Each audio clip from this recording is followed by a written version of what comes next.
jovens que não concluem sequer o secundário, que agora é obrigatório. Ora, a questão é que o que é que acontece a essa população? Não são 10%, são mais que não respondem afirmativamente, ou pelo menos não têm um mínimo de correspondência face às exigências que lhes são feitas no ambiente escolar.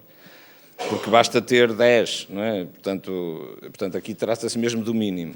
Ora, agora posto isto do outro lado, eu acompanho no Porto um grupo de jovens, portanto estamos a acolher jovens da cidade que foram os que a escola largaram pelo caminho. Portanto é uma espécie de carro-vassoura de todos aqueles jovens que as escolas foram largando e que não fizeram o 6º ano, muitos deles, não fizeram o 9º ano, nenhum deles, e que vivem na delinquência, na droga, bom, por aí fora. E que a cidade gera adolescentes e jovens destes aos 90, 100, 100 e picos por ano. Portanto, uma cidade como o Porto, pequena, tem aqui um fator de instabilidade, de insegurança, de permanente. Bom, e, além de ter estes jovens humanamente, profundamente pouco realizados, não é? E eu creio que um dos grandes dramas da nossa educação, isto agora para dar aqui 2 sinais. O primeiro um dos grandes dramas da nossa educação é que ela está a perder densidade antropológica. E esta é uma questão cultural central, que acontece em muitas outras esferas da nossa sociedade, mas que na educação se traduz por hipervalorização dos exames, hipervalorização de exames nacionais. Qualquer dia vai haver exame nacional à entrada no pré-escolar, através das ecografias das mães. Há de haver... E depois, no fim do pré-escolar, quem é que faz melhor as construções de legos ou quem é que, bom, sabe melhor as cores. Portanto, nós estamos a hipervalorizar uma dimensão que não é única. E há cidadãos que não têm capacidade de revelar as suas capacidades através dessa forma de expressão. Bom, e, portanto, isso por um lado. Por outro lado, nós vemos isto quando estamos a acolher jovens destes, em grupos de 20, 24...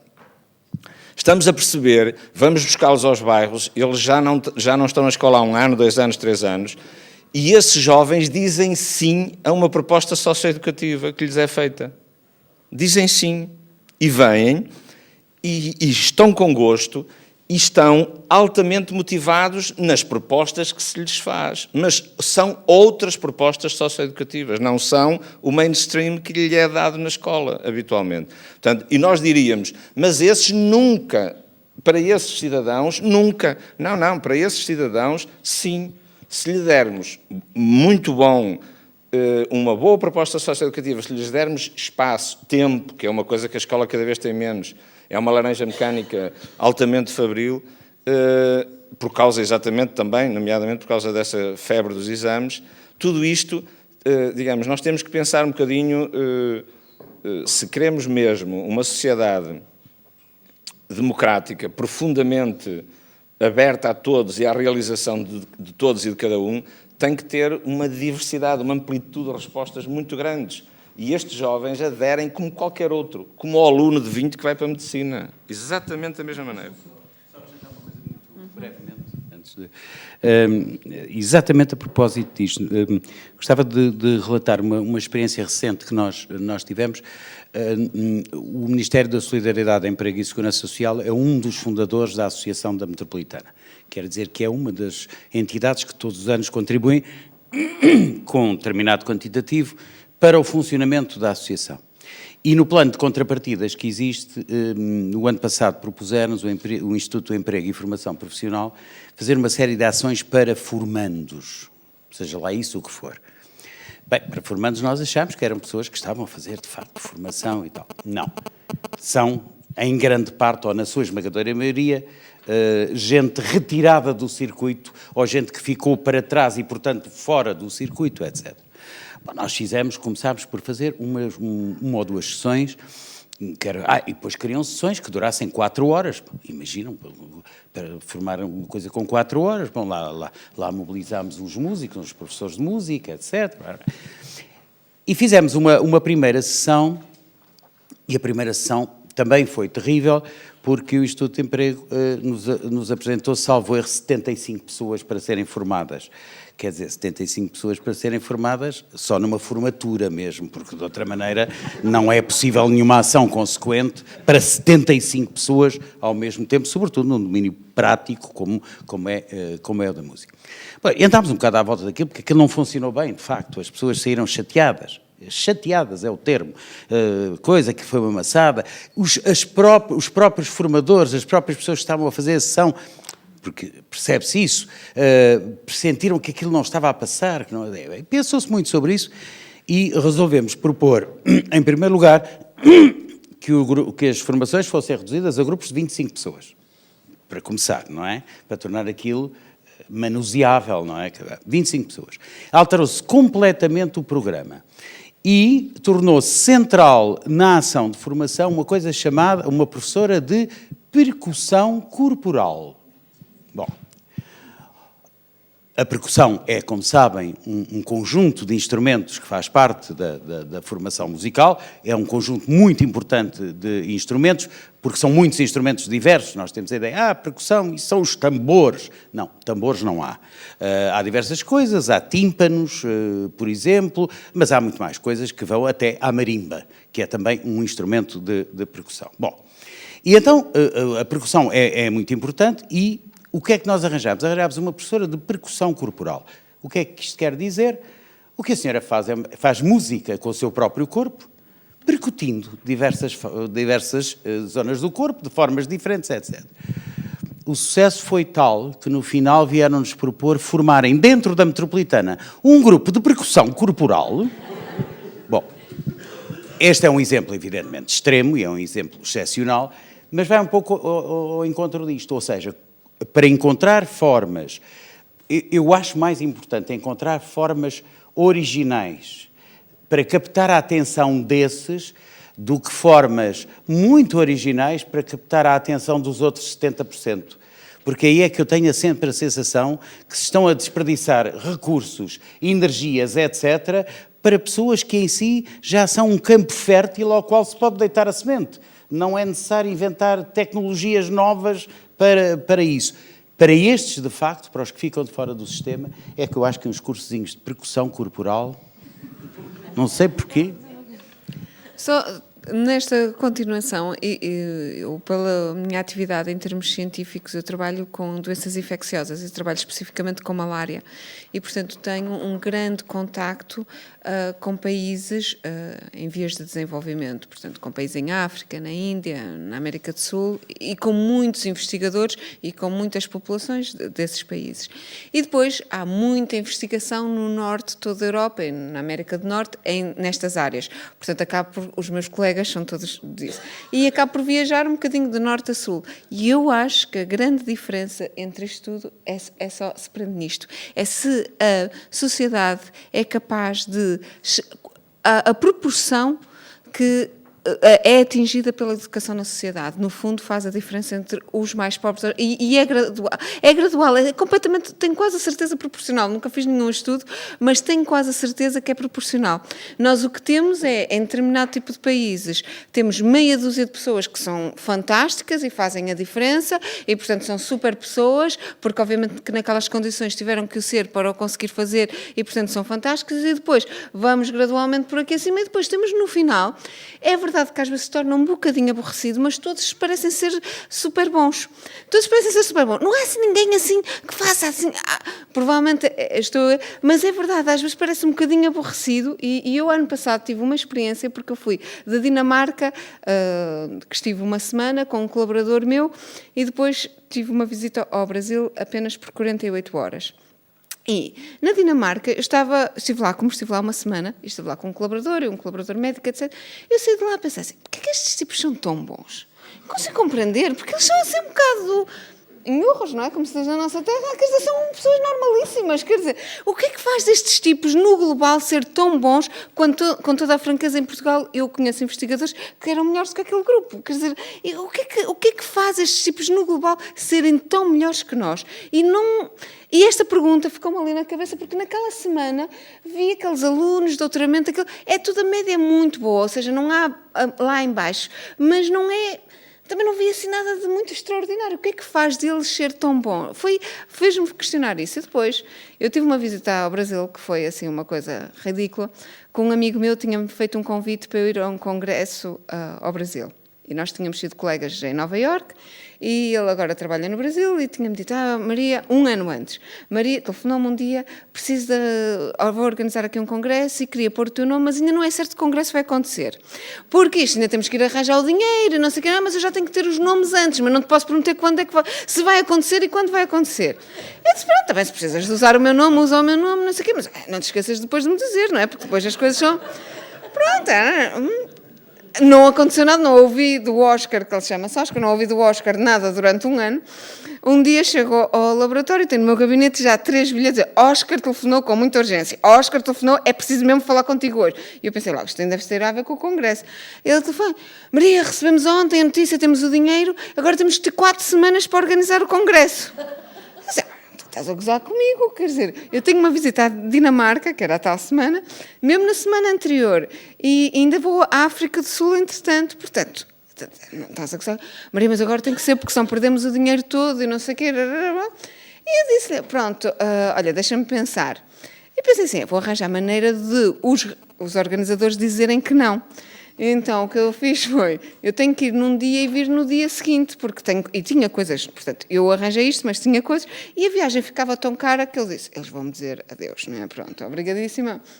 Disse, olha, Oscar, é assim, eu posso ir, mas eu tenho que ir daqui, ainda para como isto era Florianópolis, que é tipo uma ilha fora do território brasileiro, no sul. Ou seja, eu tinha que viajar de Lisboa a Porto Alegre, 10 horas e meia de voo, depois sair, apanhar um voo de 1 hora, cerca de 1 hora, para Florianópolis, chegava lá, saía de manhã de Lisboa, chegava lá às 11 horas da noite, dava o meu seminário às 9 da manhã, e à hora do almoço saía via Rio de Janeiro, ok? Para vir. E, simplesmente, eu disse-lhe, olha, mas eu já estive a ver os preços e são caríssimos, portanto, eu compreendo perfeitamente que vocês vão me dizer que não e não sei o quê. E ele disse, pronto, eu tenho que pôr isso realmente aos tipos que organizam e não sei o quê. Telefonou-me 2 horas depois, não, eles dizem que tens mesmo que vir. E eu pensei, pronto, já tinha dito que sim, fui. Mas eu não me custa nada viajar assim, não sei o quê, fui e pensei assim, durmo e depois faço de manhã, etc. O problema é que havia uma tempestade para aterrar em Porto Alegre.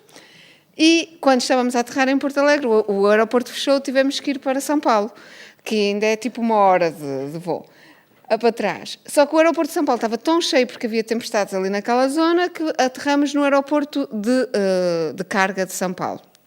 Quando chegámos lá, não podemos sair do avião, porquê? Porque era um avião internacional e eles não tinham polícia federal, só tinham a polícia local, e, portanto, não tinha para libertar. 4 horas e meia dentro do voo. Do avião, sem a TAP poder abrir. Abriu, chegamos lá, já eram 11 e tal. Saímos, e o engraçado disto foi, as pessoas da TAP a dizer, vão todos para o hotel, amanhã de manhã organizamos. Eu disse, não, amanhã de manhã não, porque eu às 9 tenho que estar a dar um seminário, só vim cá para fazer isso. E mandei vir ali tanto, ok? De uma forma educada, mas mandei vir, que até que uma senhora da TAP disse-me, não se preocupe, venha cá. E simplesmente deu uma mão, e o que é que ela fez? Ela arranjou-me a meter num avião de carga, eu só me apercebi que era um avião de carga quando entrei, e percebi que era um avião de carga, num avião de carga, que entretanto o aeroporto para onde eu ia já tinha aberto, eu fui para lá e às 6 da manhã outra senhora lá, amiga desta, organizou-me para eu ir para coisa. Às 9 horas eu estava a dar seminário, apesar de ter estado toda a noite ali a viajar. Mas isto só aconteceria no Brasil, isto nunca aconteceria na Dinamarca. Na Dinamarca não dava seminário e ninguém morria. O congresso ia na mesma para a frente, ninguém absolutamente morria.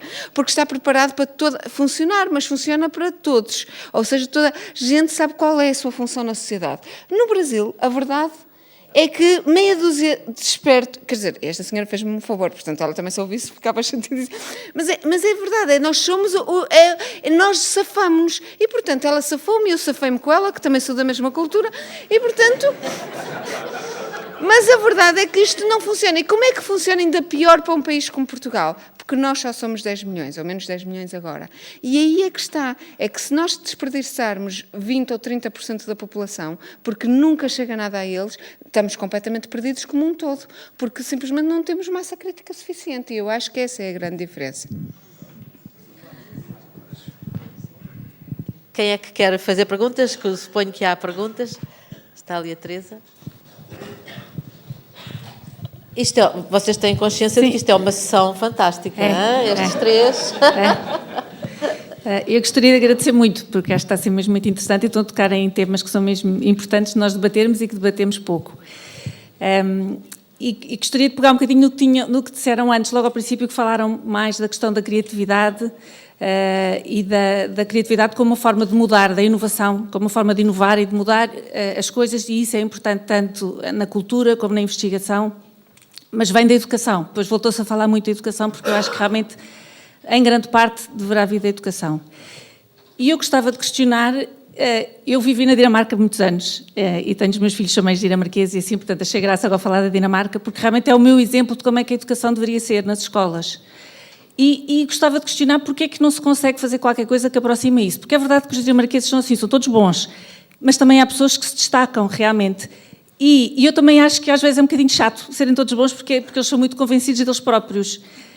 E isso é um bocadinho irritante para nós. Mas realmente o que acontece é que eles têm uma escola onde se privilegia as capacidades de cada um. Ou seja, cada um quando entra na escola, toda a escola primária, o objetivo é dar competências aos alunos e dar-lhes competências para funcionarem em grupo, portanto, reconhecerem as suas diferenças face aos outros. Os meus filhos estiveram lá na escola, entraram só um ano, vinham de Portugal, portanto, falavam muito mal dinamarquês, e no fim da primeira semana sentiam-se completamente parte do grupo, porque há um grupo, que é a classe, e dentro do grupo há os alunos que são fortes, há os alunos que são fracos, há os que falam muito, há os que são líderes, há os que são queridos, há os que fazem festinhas aos outros, e eles sentam-se todos numa roda e falam disso, e, portanto, cada um aprende a reconhecer as suas próprias competências, aprende a reconhecer as competências dos outros, aprende a desenvolver as suas próprias competências, aprende a ser crítico, que é uma coisa importantíssima, a ser curioso, e só quando chegam ao fim da escola é que começam a dar conteúdos a sério. Portanto, eles quando chegam ao secundário é duríssimo, porque a partir do secundário estudam a sério. E a minha questão é, se há esse modelo, e se nós sabemos que isso faz sociedades muito inovadoras, muito produtivas, com muitas coisas, depois tem alguns outros defeitos, nós também sabemos isso, mas porquê é que será tão difícil criar modelos de educação semelhantes? Porque se as pessoas fossem assim, quando chegam à universidade, também mudariam provavelmente a universidade. Eu também acho que a universidade deveria mudar e que se devia juntar com a investigação e tudo isso. Mas se nós conseguíssemos... A questão vem também de dizer que se fala muito de novos modelos de educação, mas ninguém experimenta. Mas realmente os países escandinavos têm um outro modelo de educação nas escolas. E já está mais que testado, quer dizer, já dura desde os anos 60 e já está mais que testado que realmente produz uma sociedade muito mais informada e muito mais inovadora e criativa. Porquê que será assim tão difícil? Porquê que é tão difícil nós mudarmos esse modelo? Eu sei que os professores... não tem essas capacidades, tudo isso, mas quer dizer, existe um modelo aqui próximo, na Europa. Pronto, a minha questão era essa. Eu não sei se há mais perguntas. Eu gostava de fazer um comentário nesta direção também. Sim, parece-me que o que a Teresa disse foi muito interessante, porque nós não temos de estar a inventar tudo. Muitas vezes basta olhar para ver o que é que já funciona noutros modelos e, portanto, isso parece-me um belíssimo exercício de humildade e até de perspicácia, até de maturidade. Por outro lado, eu acho que realmente um sábado de manhã estarmos aqui com este painel, com este nível de discussão é muitíssimo interessante, sobretudo porque isto não é na academia, é na sociedade civil e está a ser difundido, e nós temos o direito a ter estes tipos de debates, porque quando abrimos a televisão só ouvimos falar de outras coisas, de listas VIPs e pronto, e no fundo de casos a seguir a casos, e a sociedade civil vai ter eleições este ano e tem que ser capaz de discutir modelos e portanto eu penso que quando nós pomos a discutir questões como a educação, a ciência, a cultura, estamos de facto a falar das primeiras pedras que seguram um edifício de um país novo que queremos e de uma sociedade que pode ser diferente e que queremos que seja. E eu também, portanto, sobre isso, Gostei imenso do exemplo que Joaquim Azevedo falou da Catalunha, portanto, novamente com modelos que já existem, esta questão da não atomização da classe, mas de haver grupos de 3 turmas, por exemplo, em que podem funcionar de uma maneira micro e macro, de uma forma transdisciplinar, à volta dos assuntos, portanto, criando todo um pensamento crítico, é a coisa que eu acho mais importante, e toda uma reflexão e um horizonte, que é, de facto, o território da cultura, etc.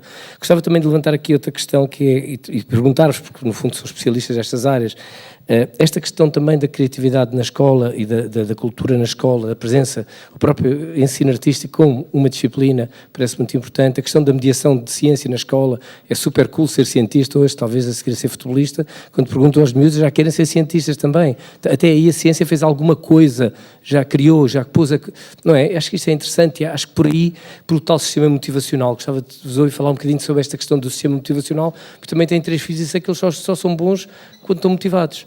E em último lugar, gostava de ouvir falar também desta questão que me pareceu muito interessante, de realmente o sistema de ensino que está montado para preencher slots, a tal expressão que o António Mega Ferreira falou, não é? De estar sentado no slot, quando se calhar o que nós tínhamos é que ter um sistema de ensino que preparasse para inventar um slot que ainda não existe, não é?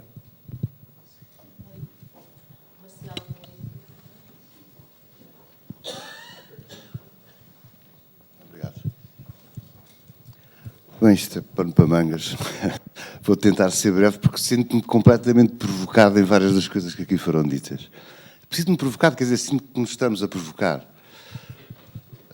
Uma questão, eu não me lembro de ter visto, eu fui professor de filosofia durante 30 e tal anos e também me vi embora porque sentia o ATL e já estava há vários anos nesse regime e não era o meu. Eu não vi nesses anos uma melhoria substancial no ensino das ciências. Tive a sorte, de ter estudado num colégio onde tínhamos bons equipamentos, mas o que eu tenho visto sempre são professores, por exemplo, de física, a mostrarem aos alunos, vão ver que isto acontece como eu previ. Vão ver que isto acontece tal como está escrito. Não vi nada de experimentalismo, nada de inovação. E, portanto, acho que há aqui um grande equívoco, e que mesmo quando se diz que quer ser cientista, a maior parte dos miúdos tem uma ideia de ciência completamente errada. É uma ciência espetáculo, uma ciência que eu penso que tem muito pouco a ver com ciência. E isso é uma coisa que eu acho que há aqui vários equívocos nesse aspecto. Também uma breve nota. Nos anos 20 e 30 do século passado, houve bolseiros que foram para Paris, que foram para a Áustria, foram para a Alemanha. É evidente que todo o Estado Novo, por questões políticas, se encarregou de travar esses movimentos. Mas isto para dizer que nós não estamos a descobrir nada. No início houve um certo discurso de parece que estamos a refundar a história. Nós não estamos a refundar nada, estamos a corrigir coisas e a pegar em experiências que já tivemos, etc. Eu gostava de que equacionassem um assunto. Quem somos nós? Quem são os nossos professores no ensino primário, no ensino secundário, no ensino superior? Quem são? De onde vieram? O que é que sabem? Como é que as nossas escolas, desde as básicas às superiores, estão organizadas? Quem é que as dirige? Qual é a promiscuidade partidária e política que mina completamente todo este sistema? Como é que podem ter esperança de que a universidade se revolucione por dentro, como disse há pouco? Como é que podem acreditar que isso é viável desta maneira? Quem são os nossos políticos? Sem dúvida que a educação favoreceu uma mobilidade social incrível. E já, se fizermos a pergunta, até que ponto é que os principais partidos portugueses favoreceram uma tremenda mobilidade social em tanta gente que se agarra agora ali às coisas? Bom, não digo mais nada, mas gostava que equacionassem esta questão da relação com esta nossa sociedade política, que, pela minha experiência, tem minado completamente o nosso sistema. Sim. A sociedade partidária é uma emanação da sociedade que temos. Desculpe, não vamos diabolizar, uma vez mais, não vamos diabolizar os políticos e a política. A sociedade que nós temos é uma sociedade que tem virtudes e que tem enormérrimos defeitos. Os políticos que existem são uma emanação da sociedade. Somos nós todos, independentemente de alguns de nós não votarmos, mas é a maior parte de nós que vota nos partidos políticos e tem possibilidade de votar noutros ou de não votar em nenhuns. Eu acho, em todo caso, que a sua pergunta, para lá desta minha, eu sou naturalmente veemente, por isso é que respondi assim. Porque sou assim mesmo, quando me interessam as coisas, como é óbvio, é só isso. Vamos lá ver, eu penso que levanta uma questão, no entanto, que me parece extremamente interessante, que é a questão da proveniência dos professores. Ou seja, no momento em que nos encontramos hoje, de onde vêm os professores, de onde vieram, como foram formados, etc, etc. Eu penso que uma das consequências desta pressa, essa sim política, determinada politicamente e provocada pela Revolução, da abertura da escola, levou à criação dos professores de aviário. Tal como a Revolução tinha levado à criação dos generais de aviário, assim também os professores de aviário. Eu dou um exemplo, há um livro que eu costumo citar muito, que é um livro da Maria João Valente Rosa, que tem alguns números sobre Portugal, e um dos números extraordinários que eu descobri nesse livro foi que, quando eu entrei para o ensino secundário, em 1959, imaginem, quando entrei para o ensino secundário, havia no total do país 14 mil alunos no ensino secundário. Mas hoje em dia há 300 mil. Estamos a falar de uma dimensão completamente diferente. Quando um ex-ministro efêmero do governo, um ex-ministro de Finanças, veio dizer que uma vez na televisão, e não foi há tanto tempo como isso, que no nosso tempo é que o ensino era bom. Eu saí a esta cara e tive que escrever que no tempo dele éramos só 14 mil. É o mesmo tempo que eu. E eu não gostaria de voltar a esse tempo. Ou seja, há um preço a pagar pela aceleração dos processos históricos. E de todos os processos históricos, como nós sabemos, pela história, não é? E o que aconteceu em Portugal, de facto, depois de 25 de Abril, foi uma extraordinária aceleração do processo histórico, ainda por cima queimando etapas, saltando por cima de etapas. Eu às vezes cito uma imagem, para mim é muito impressionante. Quando chega a uma cidade como Itália, uma cidade como Génova, em Itália, há uma coisa impressionantíssima. É uma via rápida e elevada que passa por cima daquela baía maravilhosa de Génova. Logo assim, pergunta, mas porquê é que está aqui esta coisa horrorosa? Porquê é que não foi feita por dentro? É que isto foi feito no início dos anos 60, que foi o boom italiano, numa altura em que havia dinheiro para fazer e não havia espaço livre nem tempo para as localizações, de modo que fez-se por aqui, ou seja, queimou-se uma etapa. Era preciso fazer uma via rápida, onde é que está mais a jeito? É aqui. Nós temos disso, e temos, acho eu, na educação, mas enfim, eu sou um observador um pouco externo, para lá do ensino artístico e da percussão corporal, eu sou um observador um pouco externo, mas eu acho que em grande parte o que aconteceu foi que de repente o próprio sistema teve uma enorme necessidade de pessoal docente para acudir ao que foi a invasão das escolas. Então, esse crescimento que é feito entre 74 e 84, por exemplo, exato, 79, até 89, que é um crescimento, uma coisa completamente, quando se vê os números, é uma coisa inacreditável quase, como é que é possível. E eu penso que em grande parte isso é responsável pela aviarização, digamos assim, dos agentes docentes, e eu creio, e agora vou virar a sua pergunta ao contrário e dizer assim, pois é, mas tal como, provavelmente, por causa disso, o nível da docência e dos agentes baixou, para pormos isto assim, sem mais, não nos podemos esquecer que os políticos hoje são, em larga medida, os produtos dessa escola já posterior ao 25 de Abril.